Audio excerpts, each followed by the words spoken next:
बैले घ्यायला जा लागेल ना अधिक महिन्यासाठी. हो आणा लागेल, पण अडचणी तर लय आहे. अडचणी तर आपल्या आयुष्यालाच लागलेल्या आहेत, म्हणून का सण समारंभ सोडून द्या.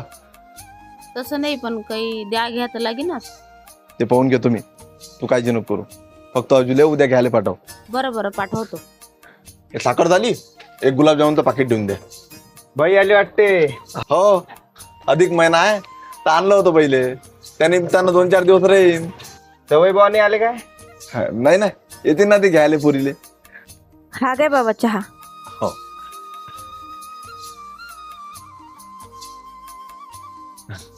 बाकी बाई सासरचं सगळं चांगलं आहे. हा बाबा सगळे चांगले आहेत, सगळे प्रेमळ लोक आहेत. बरं आहे बरं आहे बाप्पा. मी काय म्हणतो बाबा, काही देव घेऊ नका बरं, आत्ताच झालं लग्न. अहो बाई तू काही टेन्शन नको घेऊ. हे पा, माझ्याजवळ खाऊचे पैसे आहेत, त्याच्यात तुमच्या जवळचे टाकून दे जा आणि काही घेऊन घे जा. मी सांगून देईन तुम्हीच घेतलं म्हणून. अहो बाई ते बरं वाटीन काय. अहो बाबा मलाही समजते, लग्नात तुम्ही लय खर्च केला, आता तुमच्याजवळ काहीच नशील. अरे पण काही नाही, तुमचंही हातावरचं काम आहे.